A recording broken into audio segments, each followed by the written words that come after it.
Test tube setup? Founding nest? Which is the better option? As you probably already saw in the title of the video, today we're gonna compare two of the most popular ways to grow an ant colony from scratch, starting from a single newly mated queen ant. Let's get right into it.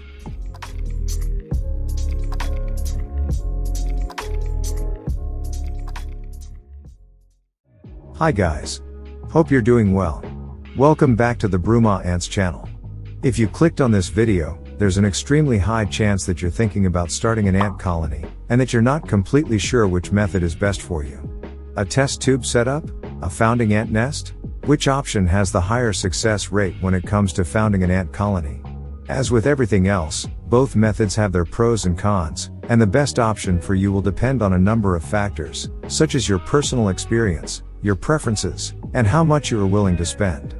Hopefully, at the end of this video you will have all the information needed to make a well-informed and wise decision, and set yourself up for success with your new ant-keeping adventure. Without further ado, let's start analyzing the two nesting options. The test tube setup. Let's start with the most popular ant-keeping setup of all time.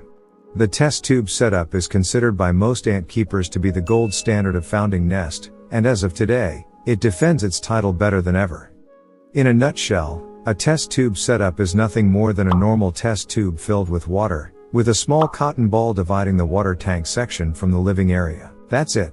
Thanks to its very simple nature, the test tube setup is the most recommended way for beginners to start an ant colony from scratch. This easy-to-manage tiny nest is the perfect solution for creating a temporary and contained environment, replicating the same conditions that a queen ant experiences in the wild inside the so-called founding chamber. This popular founding system is probably the cheapest and easiest way to grow an ant colony, and to make one, you need very few items. All you need is a test tube, some cotton, some water, and a long stick to easily push the cotton all the way to the bottom of the test tube. If you are just starting out in the amazing world of ant keeping and want to learn how to make this kind of setup, I would suggest you check out my tutorial. In this video, I explain in detail how to make a test tube setup using materials you probably already have laying around your house. However, there are also some drawbacks to using this type of setup as your founding nest. The main issue with the test tube setup is the fact that feeding the colony directly from the nest can sometimes be a little tricky. Once the colony has reached a certain size, it becomes almost impossible to remove the cotton to open the setup without having some ants running all over your hands.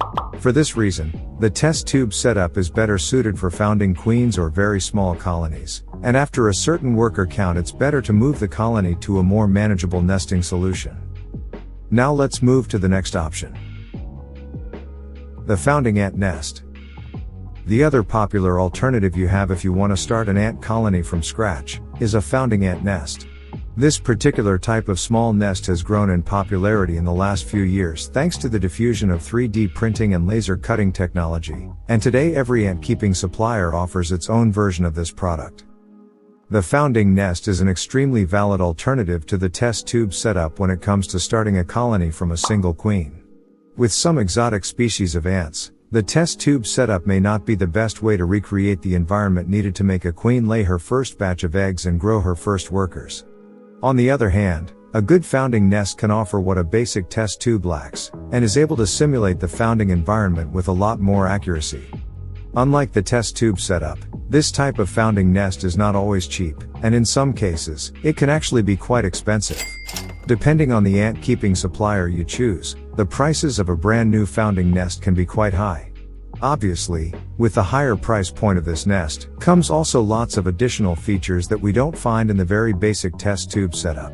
For example, most founding nests come with a built-in outworld, which can make the life of the ant keeper a lot easier. With a spacious outworld included in the nest, the cleaning and feeding process becomes a lot easier, and the chances of having escapees when you open the lid drop substantially. Another great advantage of founding nests is the aesthetic. If you are a person who considers the aesthetic to be one of the most important characteristics of a product, founding nests are definitely the option for you. Founding nests are usually very aesthetically pleasing, and in some cases, they are so beautiful that you can actually use them as ornaments for your room. If compared with the simpler test tube setup, founding nests are without a doubt a lot more classy than a test tube wrapped in a piece of tinfoil. Like with the test tube setup, this type of nest has its fair share of drawbacks. The main one is its constant and frequent need for maintenance. Unlike the test tube setup, which can be left without any assistance for months, a more complex founding nest needs at least some weekly maintenance. For example, most founding nests have some sort of humidity system that usually dries out very fast, and needs to be refilled frequently to maintain the level of humidity inside the nest stable. Without this intervention, all the humidity of the nest would evaporate, causing all kinds of problems for the ant colony. So, which is better? Well, the answer to this question solely depends on you. If you are a beginner and are new to the hobby of ant keeping, the test tube setup may be the best option for you. This kind of simple and cheap setup has been used in ant keeping since the beginning of time, and colony after colony has kept its title as the gold standard of starter nest. On the other hand, if you are an experienced ant keeper who is planning to keep some exotic species with particular needs, a more complex founding nest is definitely the best option for you. If you're searching for a new nest to add to one of your setups, I would definitely suggest you check out this video. In this one, I make a detailed review of these amazing Y-tong nests made by aesthetic ants, listing the pros and cons of this type of material.